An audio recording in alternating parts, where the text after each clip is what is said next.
Welcome to this explainer. We're looking at a serious, high-stakes squeeze unfolding right now in the Turkish PE market as we head into August 2026. It's a classic market standoff, really. You've got global supply chain pressures crashing head-on into local buyer psychology. Let's just jump right into it. Okay, let's dive into this.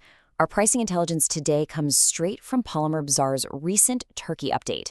You know that in this market, prices can swing wildly on a single headline, right? So having this data gives us a crucial real-time snapshot of the tension that is building between buyers and sellers as we speak. And that brings us to the massive question hanging over the entire industry right now. With Middle East tensions rising, how high will August PE prices climb before buyers actually push back? It's basically a game of economic chicken between climbing unavoidable costs on one side and hardline buyer resistance on the other. Part 1. The setup. Constrained Turkish Bazaar. Look at late July. Trading activity was highly constrained. Major import suppliers, they deliberately parked themselves on the sidelines. They're watching the geopolitical friction in the Middle East very closely. Because they know replacement and freight costs are volatile, they absolutely refuse to lock in prices today that will end up costing them money tomorrow. So the whole market is kind of holding its breath. Part 2. The push. Rising costs and upward pressure. But while those import suppliers waited, local traders made their moves. Fresh U.S. origin PE offers suddenly spiked by about $100 per metric ton. Just think about that. For a converter relying on a steady flow of resin just to keep their factory running, that is a massive immediate hit to their operating margins. And honestly, that was just the opening salvo. The pressure is compounding rapidly.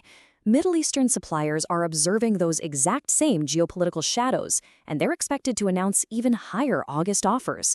We're talking anticipated hikes of $100 to $200 per metric ton. It's just a staggering amount of upward pressure, and it's really threatening to overwhelm downstream buyers. And to make matters even more complicated, physical supply constraints are adding fuel to the fire. HDPE availability has notably tightened, specifically the grades used for film and blow molding. So buyers are being asked to pay significantly more for materials that are simultaneously becoming much harder to actually get their hands on. Talk about a squeeze. And this brilliantly illustrates how that localized impact plays out. Domestic producer Petchem compounded all this cost pressure with aggressive back-to-back weekly hikes. Week 1, up $100 per metric ton for LDPE and $50 for HDPE. Then, the very next week, they hit the market with another $50 hike for both. The walls are literally closing in from all directions. Part 3. The pushback. Buyer resistance. But here's the thing. You can't just keep raising prices in a vacuum. On one side, sure, suppliers are facing non-negotiable skyrocketing freight and feedstock costs, along with all that intense geopolitical friction. But on the ground level, downstream demand is sluggish. Converters are super hesitant. They're looking at their end-user markets and questioning if they'll actually accept these inflated products. They can't absorb the hikes, but they also can't pass them on. As a direct result, buyers have shifted strictly to hand-to-mouth procurement.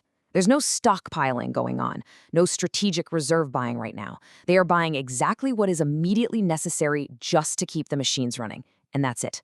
They're keeping their capital close to their chests pending some actual clarity, because nobody wants to overcommit at what might turn out to be the absolute top of the market. Part 4. Resolution and market tools. So what does this all mean for you if you're operating in this space? Well, the data points to 3 immediate actions. First, maintain that need-based buying stance. Do not overextend until the dust settles. Second, meticulously track those August price rollouts to see if those $100 to $200 projections actually hold up against this sluggish demand. And third, keep a very close eye on freight benchmarks, because if freight costs start to ease, supplier resolve might just weaken. Now, to help you track this volatility in real time, Polymer Bazaar recently launched an industry-first AI-powered WhatsApp chatbot. It's pretty amazing. You just text Turkey or whatever specific polymer grade you're looking for to +91 93746 24365 on WhatsApp, and the AI delivers instant price reports directly to your phone in under 5 seconds. It is a fantastic, quick way to gain intelligence during these high-tension negotiations. Also, for those of you who might need immediate, hands-on trading assistance for buying or selling across India, dedicated relationship managers are standing by. You can reach them directly via call or WhatsApp at +91 95108 24365. It just provides that extra layer of human expertise for executing your trades in such a volatile window. As August unfolds, I want you to keep this single, vital question in mind. Will sluggish downstream demand ultimately break the suppliers and force them to drop their offers just to move inventory? Or will geopolitical tensions and high freight costs keep this market relentlessly squeezed high? Keep monitoring those real-time prices, and we'll see exactly how this standoff resolves. Thank you so much for joining me for this explainer. Keep learning, and I'll catch you on the next one.